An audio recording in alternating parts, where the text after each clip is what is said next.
ಓಂ ಸಾಯಿರಾಮ್. ನನ್ನ ಮುದ್ದಿನ ಮಗುವೆ,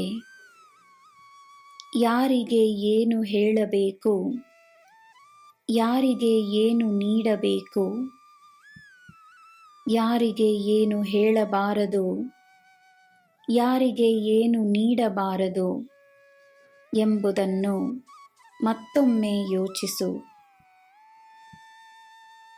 ನಿನ್ನ ಆಲೋಚನೆಗಳಿಂದ ನೀನು ಏನನ್ನು ಬೇಕಾದರೂ ಬದಲಾಯಿಸಬಹುದು. ನೆನಪಿರಲಿ,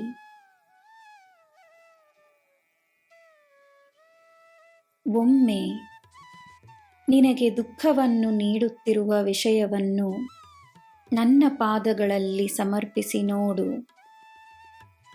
ಅದನ್ನು ನನಗೇ ಬಿಟ್ಟು ಬಿಡು. ಎಲ್ಲಿ ಪರಿಹಾರ ಸಿಗುತ್ತಿಲ್ಲವೋ ಅಲ್ಲಿಂದ ಪರಿಹಾರವನ್ನು ಅಪೇಕ್ಷಿಸುವುದನ್ನು ನಿಲ್ಲಿಸು. ಎಲ್ಲಿಂದ ನಿನಗೆ ಪರಿಹಾರ ಬರಬೇಕೋ ಬರುತ್ತದೆ, ಎಲ್ಲಿಂದ ಪರಿಹಾರ ಸಿಗಬೇಕೋ ಸಿಗುತ್ತದೆ.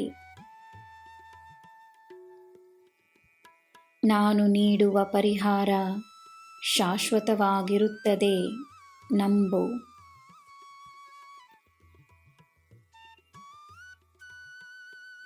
ನಿನ್ನ ಪ್ರಯತ್ನಗಳು ನಿನ್ನನ್ನು ಸೋಲಿಸುತ್ತಿದ್ದರೆ ಪ್ರಯತ್ನಗಳಿಗೆ ಯಶಸ್ಸಿನ ಕಿರೀಟವನ್ನು ಹಾಕುವ ಸಮಯವು ಬರುತ್ತದೆ ಎಂದು ದೃಢವಾಗಿ ನಂಬು. ನಿನ್ನ ಮನೆಯ ವಾಸ್ತುವನ್ನು ನಾನು ಸರಿಪಡಿಸುತ್ತೇನೆ, ಚಿಂತಿಸಬೇಡ. ಭಕ್ತಿ ಇರುವ ಸ್ಥಳದಲ್ಲಿ ದೋಷಗಳಲ್ಲ, ಆಶೀರ್ವಾದಗಳು ಮಾತ್ರವೇ ಇರುತ್ತದೆ. ಇದೇ ಸತ್ಯ.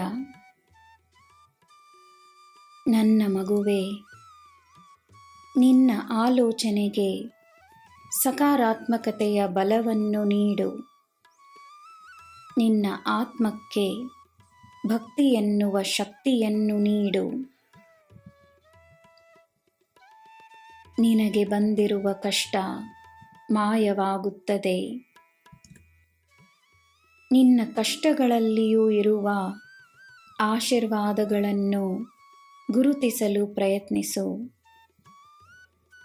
ನೀನು ಪಡೆದಿರುವ ಆಶೀರ್ವಾದಗಳೇ ನಿನ್ನ ಪರಿಹಾರ. ಎಲ್ಲ ಕಡೆ ಬೆಳಕಿರುತ್ತದೆ. ನಿನಗೆ ಎಲ್ಲ ಶುಭವೇ. ಜೈ ಸಾಯಿರಾಮ್.